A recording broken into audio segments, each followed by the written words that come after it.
Hello dear student, देखिए जो आज का हमारा टॉपिक है फिजिक्स 12th का ray optics and optical instrument में रिफ्रैक्शन थ्रो ए प्रिज्म। बहुत इंपॉर्टेंट टॉपिक हमारे पास आज का। या यूं कहें कि एंगल ऑफ प्रिज्म क्या होता है, या यूं कहें कि mu is equal to, mathematically जब हमें प्रूव करना होगा तो mu is equal to sine A plus delta m divide by two divide by sine A by two. और आप देख रहे हैं आपका अपना चैनल physics.edu.राजेंद्र। तो आज का टॉपिक बिल्कुल सिंपल है और एग्ज़ाम में 100% आता है, तो इसको नोट कर लीजिए। 5 मार्क्स में हर बार आता है मोस्टली। तो वीडियो को कंप्लीट देखिए और पूरा देखिए आज का अपना टॉपिक, क्योंकि बहुत ही इंपॉर्टेंट है। तो शुरू करते हैं हमारा आज का टॉपिक। देखिए पहले तो हम प्रिज्म के बारे में बात करेंगे। प्रिज्म होता क्या है? देखिए prism is a portion of transparent refracting medium. देखिए ये हम प्रिज्म देख रहे हैं और ये एक ट्रांसपेरेंट होता है और एक रिफ्रैक्टिंग मीडियम होता है bound by two plane surfaces. दो हम एक सरफेस हमारे पास प्लेन ये है और दूसरी साइड का ये, और एक हमारा इस साइड में दो सरफेस होते हैं हमारे पास। तो जो रिफ्रैक्टिंग सरफेस हमारे पास प्लेन हो गए, meeting each other along a straight edge. तो ये जैसे इस तरह से एज होता है हमारे पास, यहाँ पे दोनों ये मीट करते हैं। तो ये इस तरह का हमारे पास क्या कहलाता है, इसको प्रिज्म बोलते हैं। The two plane surfaces are called refracting surfaces. तो हमारे पास दो सरफेस होंगे। तो देखिए एक तो हमारे पास ये वाला सरफेस है और एक जो इसके पीछे है बैक साइड में बिल्कुल। तो यानी कि जैसे एक सरफेस ही हो गया और दूसरा ये। तो जो ये दो सरफेस होते हैं हमारे, ये रिफ्रैक्टिंग फेस कहलाते हैं, ठीक है। And the line along which the two faces meet is called refracting edge. और जो ये एज हैं इसको बोलते हैं रिफ्रैक्टिंग एज बोलते हैं। क्या बोलते हैं इसको? Refracting edge of the prism, जैसे कि हम फिगर में देख रहे हैं। और देखिए जो हमारे पास angle between two refracting faces, angle between two refracting faces, देखिए हमारे पास दो रिफ्रैक्टिंग फेस, ये जो एंगल बन रहा है ना, ये जो एंगल बन रहा है इसको हम बोलते हैं एंगल ऑफ प्रिज्म। क्या बोलते हैं? Angle of prism. और इसको मोस्टली हम ए के द्वारा डिनोट करते हैं। इसको हम डिनोट करते हैं ए के द्वारा। नेक्स्ट चैप्टर में हम एंगल ऑफ प्रिज्म के बारे में बात करेंगे और जो हमारा नेक्स्ट टॉपिक है यही होने वाला है कि एंगल ऑफ प्रिज्म क्या होता है, एंगल ऑफ डेविएशन क्या है। तो सारे का सारा टॉपिक इसी के ऊपर हमारे पास रहेगा। देखिए ये इसके बाद आप देखिए ये हमारे पास एक प्रिज्म दिखाया गया। एक्चुअली प्रिज्म एक ऐसा रिफ्रैक्टिंग सरफेस होता है जो हमारी वाइट लाइट होती है। जैसे ये वाइट लाइट हमारे पास आ रही है, ये एक फेस हमारे पास पहला फेस है रिफ्रैक्ट। तो यहाँ से जब लाइट पास करती है तो ये अंदर जाती है, अंदर जाके डेविएट हो जाएगी और डेविएट होकर जब दोबारा से रिफ्रैक्ट होती है तो जब बाहर आती है तो हमें 7 कलर की एक पट्टी प्राप्त होती है जिसको हम बोलते हैं स्पेक्ट्रम। ये हमारे पास प्रिज्म का छोटा सा एक फंडा। तो अब चलते हैं हमारे पास, देखिए प्रिज्म क्या होता है, डेफिनेशन देख लीजिए। ए प्रिज्म इज ए 3D यानी कि 3 dimension shape with 2 identical shapes facing each other. तो ये तो हमारे पास आइडेंटिकल फेस होते हैं, ये फेस हो गया और एक इसके पीछे का, और ये हमारे पास एज होता है और ये क्या एंगल ऑफ प्रिज्म कहलाता है जिसको हम ए से डिनोट करते हैं। ये हमारी डेफिनेशन हो जाएगी। These identical shapes are called base. और देखिए हमारे पास इसको बेस भी बोलते हैं। The base can be triangle, square, rectangle और एनी अदर पॉलीगन। तो जो हमारे पास बेस होता है जिसके ऊपर ये रखा था, देखिए हमारे पास ये नीचे होता है, ये बेस होता है और ये हमारे दो रिफ्रैक्टिंग सरफेस होते हैं। Refraction of light through a glass prism. देखिए refraction of light through a glass prism क्या होता है हमारे पास। जो इम्पोर्टेंट पॉइंट हैं इसमें नोट करने योग्य है। देखिए पहला पॉइंट क्या है, direction of light changes at it passes from one medium to another medium. तो हमने पिछली वीडियो में पढ़ा है, देखिए जो लाइट होती है जब उसका मीडियम चेंज होता है तो लाइट की जो डायरेक्शन है वो चेंज होती है। मतलब जैसे ये हमारे पास कोई प्रिज्म है और ये रेयर मीडियम लगा लो, ये डेंसर, जब इसके अंदर जाएगी तो उसकी जो है वो थोड़ा सा बेंड हो जाती है। और प्रिज्म के केस में बेस की ओर हमेशा बेंड होगी, ये आप नोट रखेंगे। It travels from one medium to another, this phenomena is known as refraction. हमने पहले भी पढ़ा है रिफ्रैक्शन क्या होता है। देखिए जैसे ये दिखाया गया, ये रे ऑफ लाइट एंटर करती है तो ये फिर थोड़ा सा बेंड होती है और फिर ये बाहर आ जाती है। तो इस तरह से हम इसको बोलते हैं रिफ्रैक्टिंग रेज बोलते हैं। सेकंड पॉइंट क्या है हमारे पास, when light waves travels from one optical medium to another they get refracted due to difference in optical density of two media। तो क्योंकि जो उनकी डेंसिटिकल ऑप्टिकल डेंसिटी होती है उसमें डिफरेंस आने के कारण वो एक मीडियम से जब दूसरे मीडियम में ट्रैवल करती है तो वो रिफ्रैक्टेड हो जाती है। Degree of refraction varies with wavelength of light, तो ये वेरी करती है वेवलेंथ के अनुसार, जिस तरह से वेवलेंथ होती है उसी तरह से वो डेविएट हो जाएगी। Speed of light in different media varies inversely with the refractive index of the medium, तो उसके साथ ये मैच करती है। देखिए हमारे पास, देखिए ध्यान से फिगर देखिए, इसमें हम ये देखिए हमारे पास कोई प्रिज्म है, ध्यान से समझिएगा, और जो ये है इसको बोलते हैं एंगल ऑफ प्रिज्म, यानी कि एक है हमारे पास एंगल ऑफ प्रिज्म होता है। और ये हमारे पास कोई रेज है जो जा रही है, इसको बोलते हैं इंसिडेंट रेज। क्या बोलते हैं इसको? इंसिडेंट रेज, यानी कि जो प्रिज्म के एक फेस से फर्स्ट सरफेस मान लो इसको, इससे जो रेज टकराएगी उसको क्या बोलते हैं? इंसिडेंट रेज देते हैं। तो देखिए जब हमारे पास ये मान लो हमारे पास मीडियम μ1 है और ये अंदर वाला मीडियम μ2 है, फिर ये हमारे पास मीडियम μ1 आएगा दोबारा से। तो जब राइट जो रे ऑफ लाइट है एक मीडियम से दूसरे मीडियम में जाती है तो वो बेंड हो जाती है। तो ये देखिए इस मीडियम में ये अंदर जाती है, तो जब अंदर जाएगी एक्चुअल में जाना चाहिए इसको इस साइड से जाना चाहिए सीधा, लेकिन क्योंकि मीडियम चेंज हो गया तो ये जो है बेंड हो जाती है। और बेंड किस साइड होगी? जो हमारा बेस है प्रिज्म का उसकी ओर बेंड हो जाएगी। तो ये इस तरह से बेंड होकर यहाँ पर आ जाती है, ठीक है ना। तो ये बेंड होने के बाद यहाँ पर आ गई। अब दोबारा फिर मीडियम को चेंज होना है, तो इसके बाद फिर ये दोबारा से बेंड हो जाएगी, हमारे पास बेस की ओर बेंड होगी। तो ये होता है हमारे पास, ये जब एक रे ऑफ लाइट जो है एक प्रिज्म के एक फेस में से जाती है तो वो बेंड होगी बेस की तरफ, फिर दोबारा फिर जो है बेस की तरफ वो बेंड हो जाती है और वो बाहर आ जाती है। तो इस केस में हमारे पास देखिए जो रे ऑफ लाइट चलती है हमारे पास, तो तीन तरह की रेज हमारे पास हो जाएंगी। देखिए ये तो हमारी क्या होगी? इंसिडेंट रेज, जो टकरा रही है वो इंसिडेंट रेज होगी। और ये जो अंदर है प्रिज्म के अंदर ये रिफ्रैक्टेड रेज है। ये क्या है? रिफ्रैक्टेड रेज, यानी कि पी क्यू रिफ्रैक्टेड रेज होगी और ओ पी क्या होगी? Incident raise. और जो बाहर आ रही है हमारी यानी कि क्यू आर, उसको बोलते हैं इमरजेंट रेज बोलते हैं। क्या बोलते हैं इसको? Emergent rays. देखिए जब हम नॉर्मल ड्रा करते हैं अलोंग ए बी पर, जो हमारी ए बी सरफेस है इस पर जब हम नॉर्मल ड्रा करते हैं, इनके परपेंडिकुलर ड्रा करते हैं, इसी प्रकार जो दूसरा एज है हमारे पास ए और सी, इस पर भी हम जो नॉर्मल ड्रा करते हैं और दोनों जहाँ पे ये पॉइंट मिलेंगे वो हम मान लेते हैं ओ पॉइंट मान लेते हैं। तो ये हमारे पास हो गया एंगल ऑफ, जब अब ये जो क्या हो जाएगा हमारे पास एंगल ऑफ इंसिडेंट हो जाएगा, और ये भी हमारे पास क्या हो जाएगा? एंगल ऑफ इंसिडेंट हो जाएगा। अब हमारे पास देखिए दो दूसरे एंगल बनते हैं। ये रे ऑफ लाइट हमारी सीधी जा रही थी, ठीक है ना, ये नॉर्मल जहाँ मिलता है ये, और दोनों के बीच जो एंगल बनता है इसको बोलते हैं एंगल ऑफ डेविएशन। यानी कि हमारे पास जो एंगल बनता है नॉर्मल, जो हमारे पास ये देखिए हमारे पास ये दूसरा हमारे पास इमरजेंट रेज है ये, और ये कौन सी इंसिडेंट रेज जब सीधी जा रही थी, तो इन दोनों के बीच का जो एंगल बनेगा उसको बोलते हैं एंगल ऑफ डेविएशन बोलते हैं हमारे पास। और यहाँ पे देखिए हमारे पास ये क्या है? एंगल ऑफ इंसिडेंट है हमारे पास। ये क्या है? एंगल ऑफ इंसिडेंट है। जहाँ पे देखिए अब ये P के पास जो बन रहा है ये एंगल ऑफ इंसिडेंट है, और इतना ही एंगल हमारे पास ये बनेगा एंगल ऑफ इंसिडेंट, जिसको हम I बोलते हैं, क्योंकि दोनों क्रॉस एंगल होंगे तो सेम हो जाएंगे पूरे।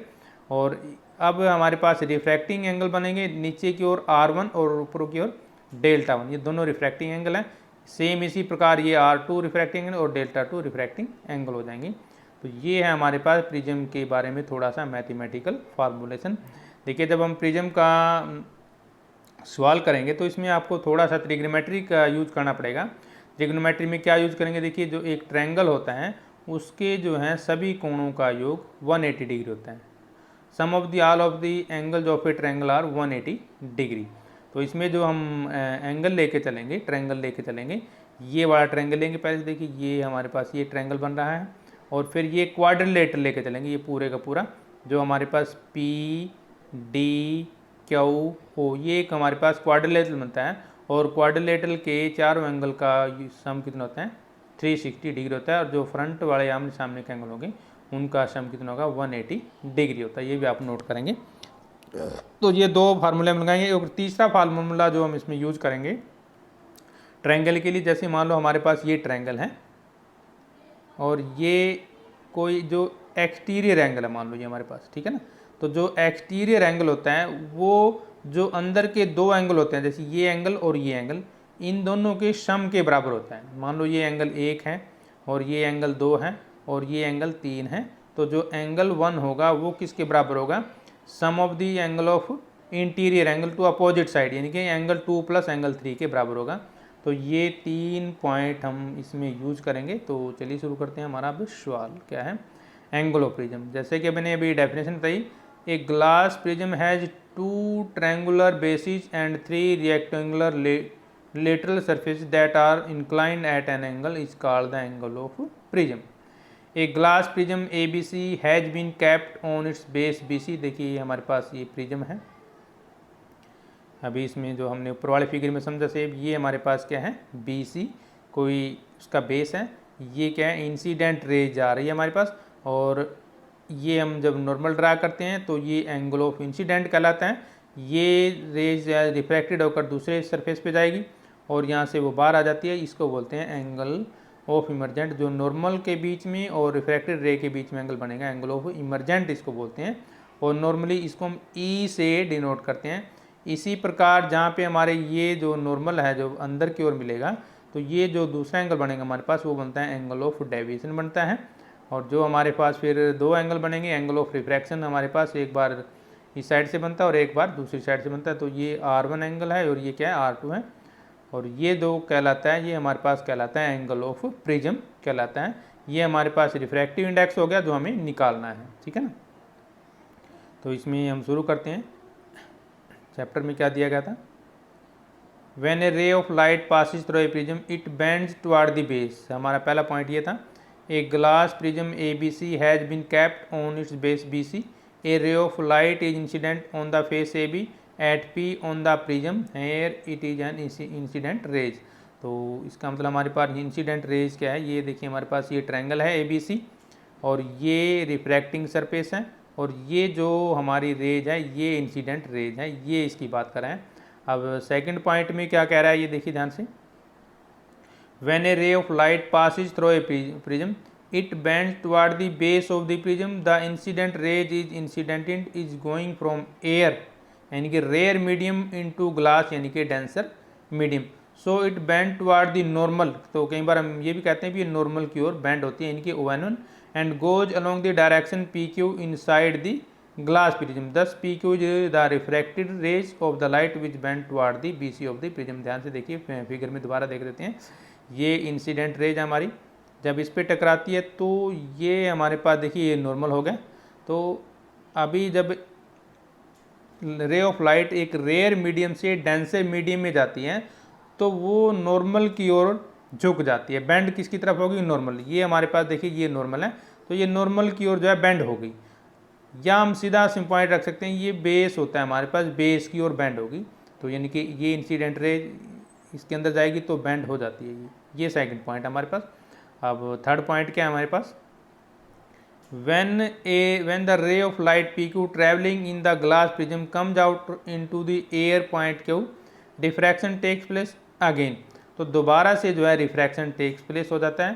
Since ray PQ is going from the glass यानी कि denser medium to rare medium, the ray bends away from the normal and to O and goes along the direction DPQ। तो जैसे कि हम यहाँ पर फिगर में देख रहे हैं, तो दोबारा से अब देखिए ये दोबारा फिर मीडियम चेंज होना है। अब ये देखिए हमारे पास नॉर्मल है, जब रे ऑफ लाइट एक डेंसर मीडियम से रेयर मीडियम में जाएगी तो वो नॉर्मल से अवे होती है, मतलब नॉर्मल से दूर बेंड होती है। तो देखिए क्योंकि ये नॉर्मल है तो अब ये नीचे की ओर आएगी। सिंपली सी बात याद रखेंगे, हमेशा रे ऑफ लाइट बेंड किसकी तरफ होगी, बेस की तरफ बेंड होती है। ये हो गया हमारे पास क्वेश्चन नंबर का तीसरा पॉइंट हो जाएगा। ठीक है, आप चौथा पॉइंट लास्ट पॉइंट देखिए, since the ray PQ is going from the glass denser medium into rare medium, the ray bends away from the normal N2 and goes along the direction DQ in form of emergent rays। और जो हम बाहर निकल के आएगी उस रे को बोलेंगे हम इमरजेंट रेज। जो ये हमारी रेज है, ये कौन सी रेज है, इमरजेंट रेज। और ये हमारे पास क्या बन गया, इमरजेंट एंगल। और ये क्या बनेगा हमारे पास एंगल ऑफ डेविएशन जो डी पर बन रहा है, और जो पी पर बन रहा है ये हो गया हमारे पास एंगल ऑफ इंसिडेंस, और अंदर क्या बन रहा है हमारे पास एंगल ऑफ रिफ्रैक्शन। ठीक है पॉइंट। अब देखिए हम लेते हैं quadrilateral A P O Q में, ध्यान से देखिए ए पी ओ क्यू है हमारे पास, ये क्वाड्रिलेटरल बनता है। ये देखिए ए पी, ये देखिए हमारे पास ए पी क्यू, ये क्वाड्रिलेटरल बना है हमारे पास ए पी ओ क्यू। देखिए एक जो क्वाड्रिलेटरल होता होगा आपको याद होगा, उसमें जो हमारे पास एंगल होंगे वो टोटल जिनके इन फ्रंट के एंगल होंगे, यानी कि angle A plus O 180 degree होता है। एंगल ए यानी कि देखिए हमारे पास ये एंगल ए है, और जो सामने दिखाई दे रहा है एंगल ओ, ये एंगल और ये एंगल, इस एंगल और इस एंगल का सम कितना है 180 डिग्री होता है। ठीक है, ये हो गया हमारे पास पहला पॉइंट। और दूसरा पॉइंट क्या है, देखिए हमारे पास यहाँ पे in triangle O P Q, जब हम ट्रायंगल ओ पी क्यू की बात करते हैं, ओ पी क्यू देख लीजिए, तो एक ट्रायंगल के तीनों कोणों का जोड़ कितना होता है 180 डिग्री होता है, यानी कि R1 plus R2 plus O।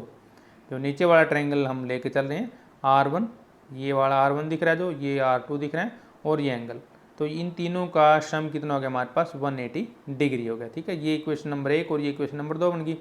अब हम बात करेंगे एंगल डी पी क्यू में, ध्यान से देखिए एंगल डी और पी और क्यू, यानी कि जो ये बीच वाला एंगल बन रहा है, ठीक है ना, ये ऊपर वाला जो एंगल बन रहा है, इसमें हम लगाएंगे वही जो हमारे पास, देखिए जो एंगल डेल्टा है, ये रेड कलर जो दिख रहा है यहाँ पे, ये जो एंगल डेल्टा, ये देखिए हमारे पास एक एक्सटीरियर एंगल है।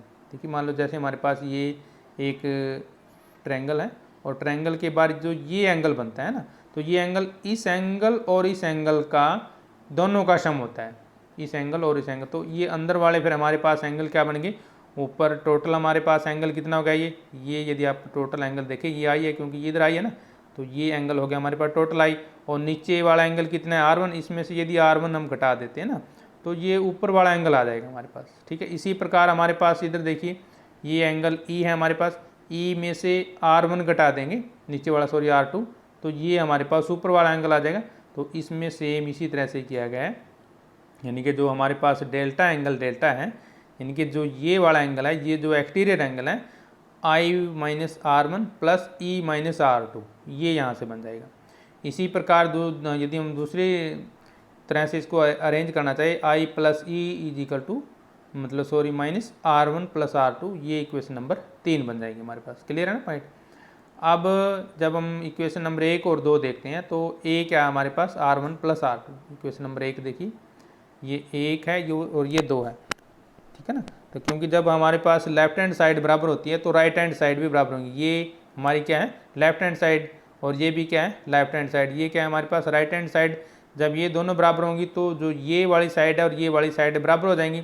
बराबर होने का मतलब ये O से O कैंसिल हो जाएगा, तो A हमारे पास क्या बच गया यहाँ से R1 प्लस R2 बच जाएगा, ठीक है ना। तो यहाँ पे फिर हमने क्या लिया है A is equal to R1 plus R2 आ गया हमारे पास।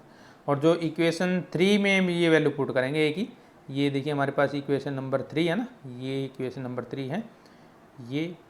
तो यहाँ पे हम क्या करेंगे, इसकी जगह पे हम क्या रखेंगे A की वैल्यू पुट करेंगे यहाँ पे, ठीक है ना। ये जो है हमारे पास ये यहाँ पे हम A रख देंगे, क्योंकि A is equal to R1 plus R2। तो यहाँ पर जब हम A की वैल्यू पुट करेंगे तो हमारे पास क्या आ गया delta is equal to I plus E minus A, या हम कह सकते हैं देखिए अब इसको रीअरेंज करेंगे I plus E is equal to A plus delta. Clear point, यहाँ तक आपको समझे। यानी कि sum of the angle of incident and angle of emergence, E का मतलब angle of emergence is equal to the sum of the angle of prism and the angle of deviation. यानी कि I क्या है हमारे पास इंसिडेंट एंगल, E क्या है emergent angle, A क्या है एंगल ऑफ प्रिज्म, और डेल्टा क्या है एंगल ऑफ डेविएशन। ये 4 डेविएशन हो गए हमारे पास। तो variation of angle of the deviation of angle of prism किस तरह से लेके चलेंगे, देखिए when angle of incidence increases the angle of deviation decreases, ये पॉइंट नोट कर लीजिए। When angle of incidence increases the angle of deviation decreases. At a particular value of angle of incidence, the angle of deviation becomes minimum and is called angle of minimum deviation। कहने का मतलब क्या है, del time जिसको बोलेंगे angle of minimum deviation, उसमें क्या हो जाएगा फिर आई इजिकल टू ई लेके चलेंगे और R1 और R2 हम क्या लेके चलेंगे, R लेके चलेंगे। Simply after minimum deviation angle of deviation increases with angle of incidence.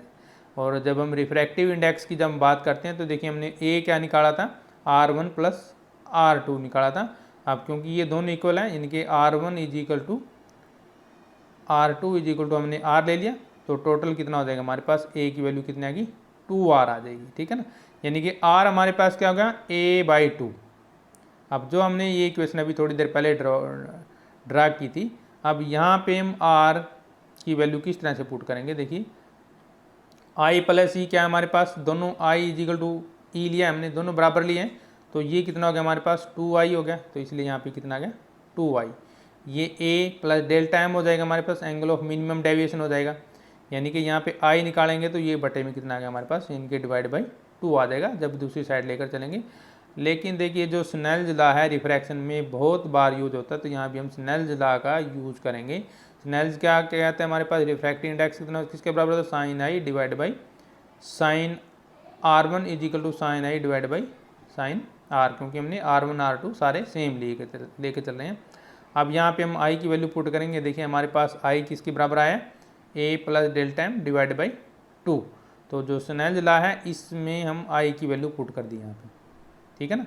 और नीचे हम पुट करेंगे R1 की वैल्यू, जो हमने अभी निकाली R1 की वैल्यू, ये देखिए ये R कितना हमारे पास A/2 आ जाएगा।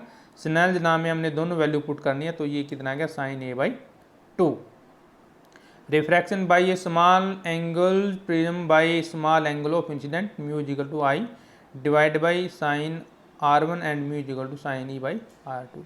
तो हम रिप्लेस करेंगे, फिर हम साइन I को हमारे पास ये आ जाएगा और R को R से रिप्लेस करेंगे, तो म्यू हमारे पास, क्योंकि देखिए जब हम एंगल बहुत छोटे ले लेते हैं तो साइन हमारे पास खत्म हो जाता है, साइन I अप्रोक्सीमेटली किसके बराबर हो जाएगा, I के बराबर हो जाएगा, और साइन R अप्रोक्सीमेटली किसके बराबर हो जाएगा, R के बराबर। इनके म्यू कितने किसके बराबर होंगे हमारे पास, I डिवाइड बाई R1। देखिए इस इक्वेशन से हम जब इस इक्वेशन की बात करेंगे तो क्योंकि तो साइन से साइन हम छोटा लेके चल रहे हैं, तो ये हमारे कैंसिल हो जाएंगे, तो म्यू किसके बराबर होगा, I डिवाइड बाई R1 और E डिवाइड बाई R2। ये दो पॉइंट हमारे पास सामने आते हैं, इनको जब हम सोल्व करते हैं तो इसका मतलब क्या हुआ, I plus E is equal to mu into R1 plus R2 is equal to mu A, जो R1 प्लस R2 किसके बराबर है, A के बराबर है। लेकिन हमने थोड़ी देर पहले डिस्कस किया था I plus E is equal to A plus delta, ठीक है ना। तो यहाँ पे फिर वैल्यू पुट करेंगे हमारे पास, तो इसको एक बार ये अरेंज करते हैं, ये और ये A प्लस डेल्टा हमारे पास आ गया, और I प्लस E क्या आ गया हमारे पास, म्यू A आ जाएगा, यानी कि डेल्टा इज इक्वल टू हमारे पास दोनों में से ये कॉमन आएगा, तो A माइनस म्यू वन आ जाएगा। तो ये था हमारे पास जो आज का टॉपिक था, एंगल ऑफ प्रिज्म या एंगल ऑफ डेविएशन और angle of incident, angle of emergent, जो हमारे पास था और इम्पोर्टेंट टॉपिक है बहुत बढ़िया। तो वीडियो को दोबारा देखिए और लाइक भी कीजिए और सब्सक्राइब भी कीजिए। तब तक हम लेते हैं आपसे इजाज़त, जय हिंद।